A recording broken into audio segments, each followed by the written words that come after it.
Hey guys, what's going on? Paul here. Welcome back to another Cardano catch-up, where every Friday we take a look back at the main news, items and events from around the Cardano ecosystem that caught my eye this week. Obviously, the overall markets haven't been great in the last 24 hours, with SpaceX supposed to have sold their Bitcoin and a few other bits, but we'll dive into that in Monday's video. This one we'll look at different projects around the Cardano ecosystem, the latest updates, and some other Cardano specific news. If you get value, please do share it out, give the video a like, subscribe if you're new, and leave a comment below with questions or comments on any of this stuff, or even one for the algorithm. I do appreciate it. Let's jump into it.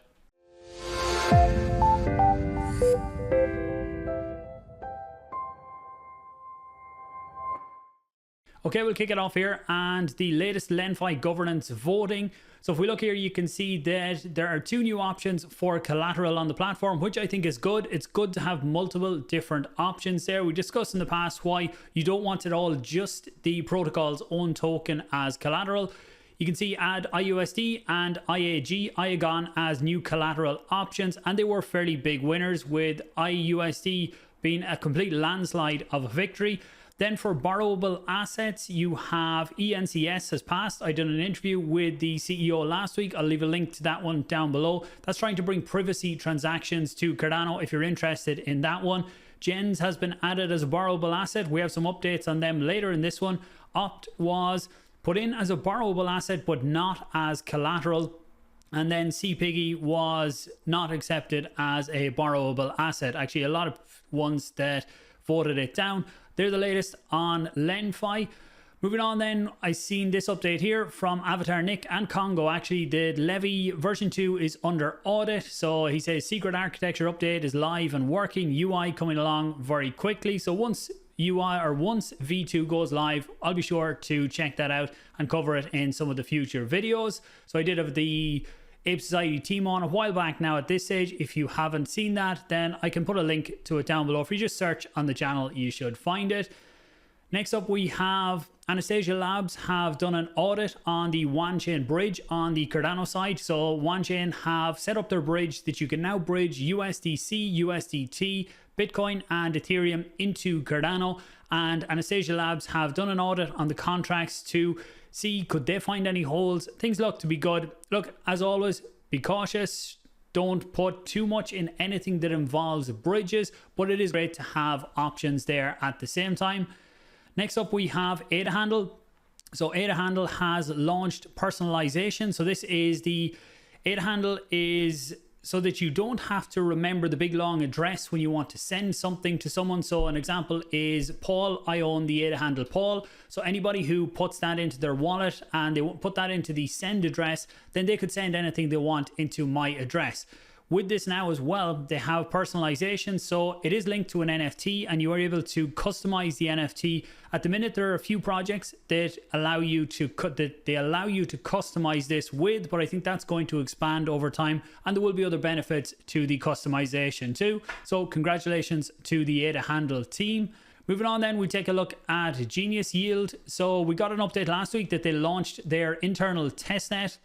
And the next stage is going to be for the OG community or people owning the ISPO NFTs. So it's great to see another project getting to this stage, and hopefully I'll be able to get access to it fairly soon and be able to show you guys what it's like and see what the early access actually looks like. I think they mentioned here, based on the current workload, the second phase is set to open in September. So hopefully in another month or that, we should be able to get some access to it. So Genius Yield is another DEX building on Cardano. A bit different than some of the ones we've seen so far. I did sit down with one of the founders at the Cardano Summit last year, but I'm probably due an update with some of the team over the next few weeks or that. I'll be able to have a chat with them and see what the latest on it is. Maybe after access, look at the testnet and then do a call would be good. Then looking at Optionflow. So Optionflow have released just a look at what their dashboard is going to be. I'm not sure if this is just the mock-up of it or if they actually have the working product. I know they have some of their smart contracts are already done. So it's good to see they are pushing along fairly quickly with this. I'm looking forward to seeing this coming out on testnet, hopefully fairly soon, to have a play around with it. It's great to have more and more types of financial applications coming to Cardano.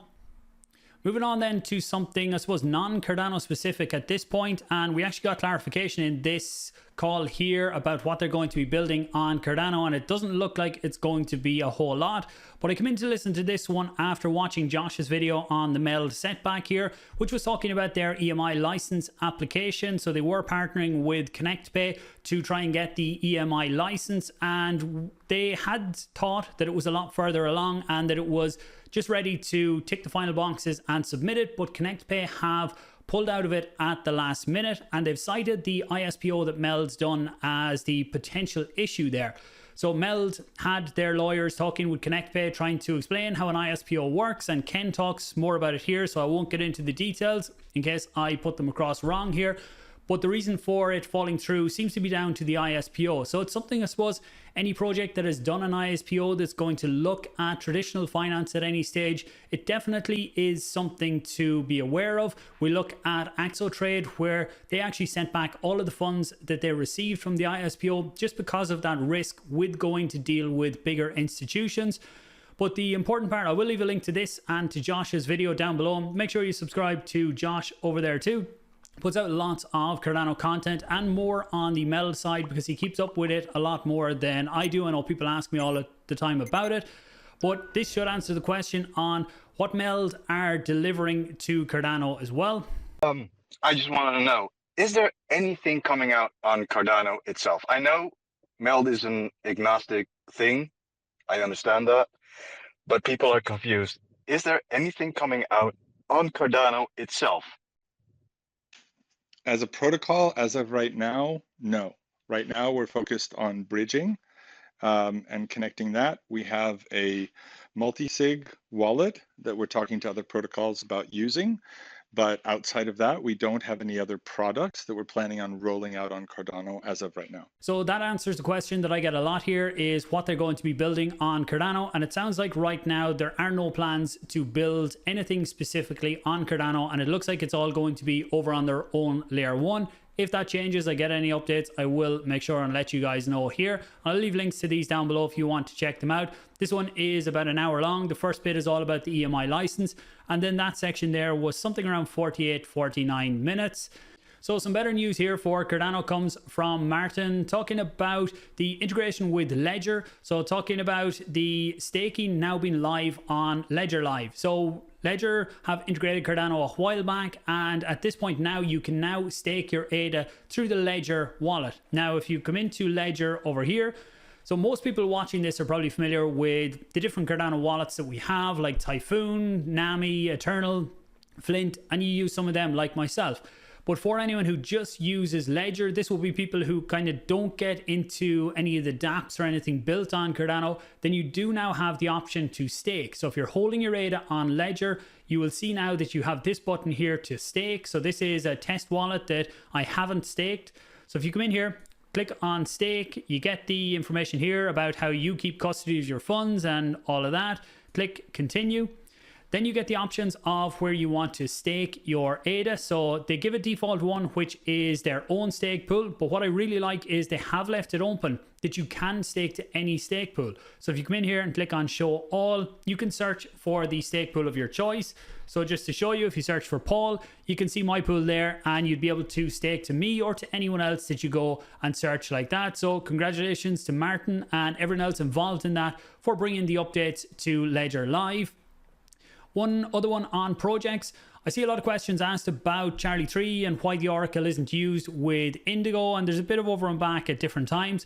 Rick had asked here on the forum asking why it wasn't integrated yet when we have the IUSD over on pre-prod, and Eric has gave a very detailed reply here on the full history of interactions with Charlie 3 and where things stand at the minute and what they want before they can bring the proposal to the lab's DAO. And the DAO is the one that's going to make the decision, because there is funds that will need to be spent on the integration, and it's up to the DAO to facilitate this. And it does say down here, it is the lab's intention to recommend non-labs Oracle solutions. So they do want to use third-party oracles, but they still have a few things that they want to be finalized before that could happen, and knowing more about the system and who the people are that are actually running the nodes in the network. You know, when Damon was on recently, he talked about that at the minute they're not saying who are running the nodes in the network because there are only a few, and it seems like that could be a blocker for Indigo actually using the platform. And early on, the fees look to be extremely high for using the feeds. You can see up here quotes of 30k per month. Waiting to see is there a Charlie 3 response on the other side, but if there is, I'll bring that up to you guys next week. Looking then to new projects launching on Cardano, we have AdaMail, which is your Cardano wallet is your inbox. This is email plus Cardano equals AdaMail. So this is looking to allow people to send emails to addresses, to Cardano wallet addresses. Now you will have to link them up obviously, but it's a way that, say someone holds an NFT or holds something in their wallet that you would like the opportunity to purchase, or you want to contact someone about something in their wallet. At the minute, you can't do that. There's no way to do it.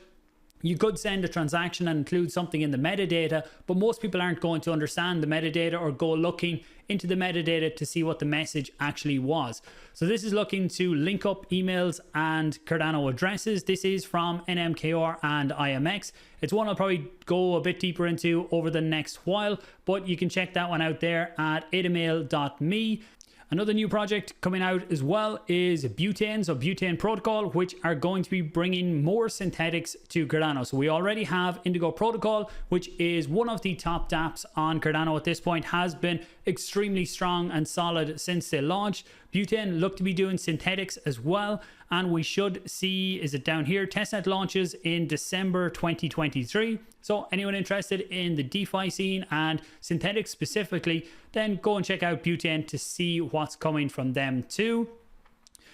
Then updates on SIP 1694. So Nicholas put this out here about there was a new request, or a new pull request has been made on the SIP to include all of the updates from the Edinburgh workshop. For people interested in that, I will leave a link to the thread down below to get the latest updates on that. And Charles also posted here about the Sancho net. This is the testnet for trying out SIP 1694 on Voltaire governance to see what it's going to be like on Cardano. So links to them will be down below for people interested in Voltaire.